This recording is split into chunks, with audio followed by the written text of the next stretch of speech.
The Roman Empire is one of the greatest civilizations of all time. It gave us poetry, music, art, and stories still told today. It produced new sciences, medicines, and works of great minds like the ancient Greek philosophers, Socrates, Hippocrates, Plato, Aristotle, to mention a few. When we think of ancient Rome, we think of the decadence and luxury of a civilization living lavishly. What we don't think of is the slavery that made all this possible. The Roman Empire ran on slaves. Slavery was such a necessary part of its ecosystem that a massive 1 in 5 citizens in the Roman Empire were enslaved. It was so common, in fact, that Emperor Nero was once told by his advisor, Seneca, that a proposal was once made in the Senate to distinguish slaves from free men by their dress. But it then became apparent how great would be the impending danger if our slaves should begin to count our number. In essence, if slaves were to realize how large in number they were, then they could easily rise up against their masters. But first of all, how did the Romans even get that many slaves to begin with? Well, slaves were taken in a number of different ways. Most were foreigners, and were often prisoners of war, captured sailors, or residents of a defeated town or city. But they were also sold by pirates, traded in markets. Some were born into slavery, and even sold themselves off to pay mounting debts. Not all were enslaved forever. It was possible, but not common, for a slave to buy their freedom, or earn it, from their master, provided they were aged over 30. So, what did slaves in the Roman Empire do? Slaves were involved in every facet of Roman life. They were house servants, laborers, gladiators, prostitutes, and even skilled artisans, accountants, or physicians. Depending on their position, a day in the life of a Roman slave could look very different. Let's break down the typical day in the life of 4 Roman slaves. 1. The Gladiator Slave. The first notion of gladiators appeared in Rome in 264 BC, when at the funeral of politician Junius Brutus Pyrrha, his son had 2 slaves fight to the death in his honor, and so he kicked off a beloved tradition in the Roman Empire, gladiator fighting. Some gladiators were slaves who were forced into the arenas as punishment for crimes and sent straight to the Colosseum to entertain the masses as they faced a gory death at the hands or paws of wild animals like lions or leopards. But not all gladiators were slaves. Some were criminals. Others were captured enemy soldiers, and there were even volunteers, free men who sought glory in becoming a gladiator. If you're to believe in Hollywood, each gladiator fight was to the death, ending with a thumbs up or down that decided the fate of the loser, if they were still standing. But not all is as the movies picture it.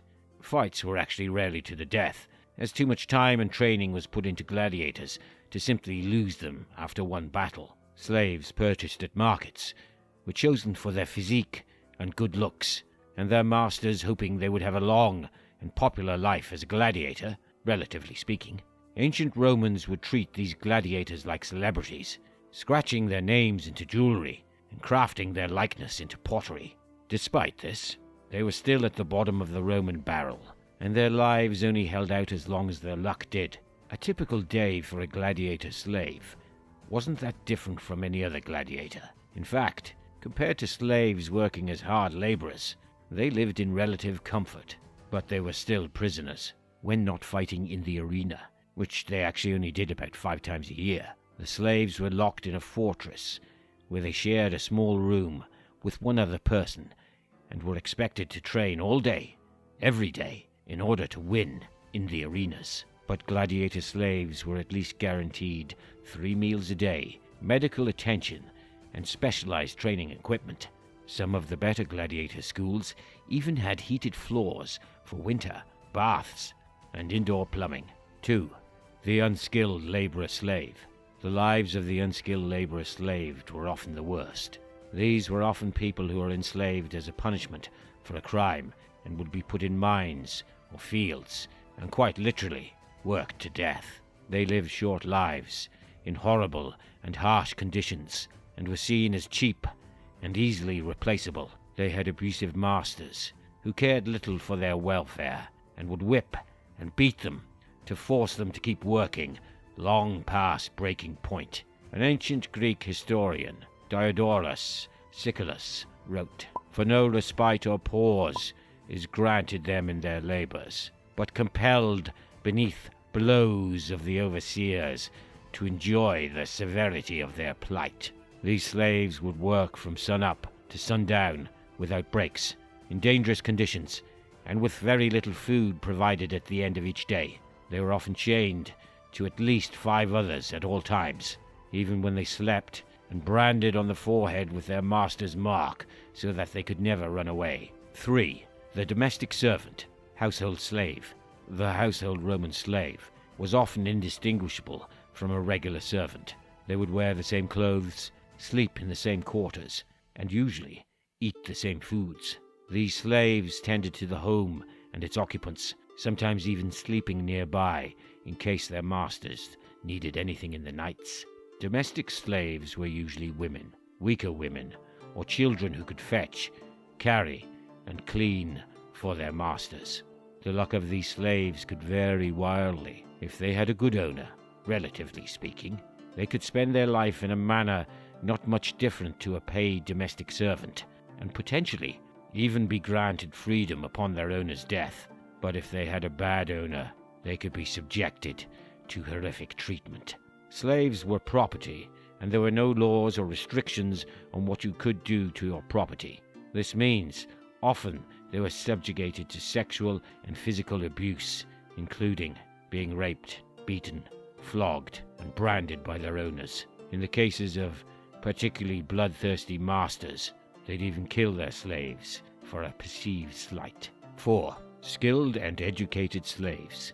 Skilled slaves were the most sought after and expensive available in the ancient Roman Empire. These were educated individuals who often worked as accountants, secretaries, cooks, and other various professions that required an education. Because of this, these slaves were some of the most highly valued and often came from conquered areas of great renown, like ancient Greece. The Roman writer Columella, for example, wrote that a vine dresser, someone who cultivated grapevines, could cost between 6,000 and 8,000 sesterces.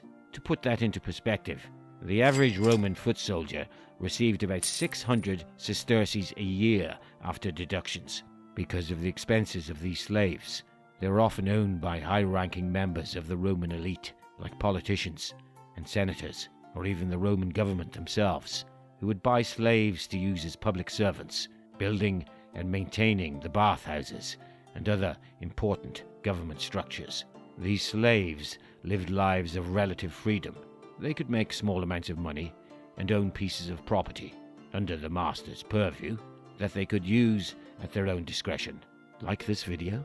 Subscribe now and check out our channel to see more A Day in the Life of videos, or we'll set a Roman gladiator on you.